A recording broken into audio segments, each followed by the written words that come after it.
Olá, meus aluninhos, tudo tranquilo?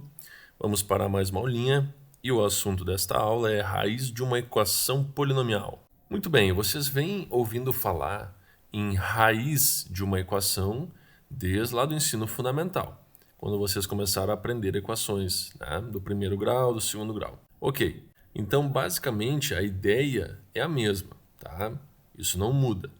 O que vai acontecer agora é que, como nós temos um polinômio do grau n, o que vai mudar é a quantidade de raízes que este polinômio vai ter.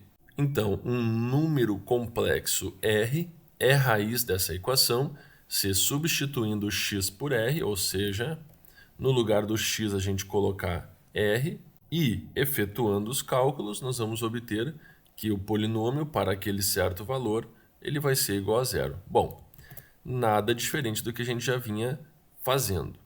Se você pegar o valor, falando de uma forma mais simples, né? Se você pegar um certo valor e substituir ele no lugar do x, tem que dar zero para ser raiz. Então é super tranquilo isso aqui, tá? Temos aqui alguns exemplos, né?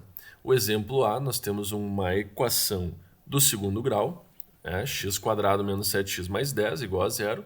Então admite x igual a 5 como raiz, porque se a gente pegar esse 5 e substituir no lugar do x, nós vamos encontrar exatamente zero, ok? Na letra B nós temos um polinômio do terceiro grau. Então olha só, x igual a 1, por exemplo, é a raiz deste polinômio aqui, tá? Porque substituindo x igual a 1 no lugar do x aqui no polinômio, né, nessa equação polinomial, nós vamos encontrar zero. Na letra C nós temos um polinômio do grau 4, ou seja, uma equação polinomial do grau 4, e x igual a menos 2, por exemplo, é a raiz dessa equação polinomial, pois ela vai zerar essa equação, tá? Está aqui, ó, igual a zero.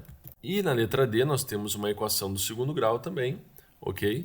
E x igual a i é raiz, porque substituindo o i aqui no lugar do x², vai dar i², né? Vai dar i² mais 1. A gente sabe que o i² vale menos 1, então menos 1 mais 1 é igual a zero. Ou seja, é bem simples esta ideia de raiz, tá? Neste vídeo nós não vamos calcular raízes, nós vamos apenas entender a ideia do que é uma raiz, do que se trata uma raiz, tá?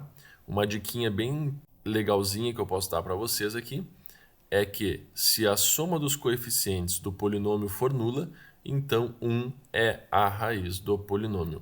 Vamos pegar, por exemplo, né, uma equação polinomial do tipo x³ menos 5x² mais 5x menos 1 igual a zero, tá? Qual é a raiz desta equação aqui? Bom, então, como esta equação aqui é do grau 3, ela poderá ter no máximo 3 raízes. Uma delas eu já sei que vai ser x igual a 1, tá? Por que uma das raízes é x igual a 1? Se eu somar os coeficientes dela aqui, 1 menos 5 mais 5 menos 1, vai dar zero. Ou seja, ó, substituindo x igual a 1 aqui, nós vamos ter exatamente, ó, 1 na 3 menos 5 vezes 1 ao quadrado mais 5 vezes 1 menos 1. Ou seja, 1 na 3 é 1, 1 ao quadrado é 1, vezes menos 5 dá menos 5, 5 vezes 1 dá 5, menos 1. Somando isso aqui vai dar exatamente zero, tá? Então, quando a soma dos coeficientes da equação for zero, x igual a 1 sempre vai ser raiz. Fechou o pastelzinho? Muito bem. Um grande abraço e até os próximos vídeos.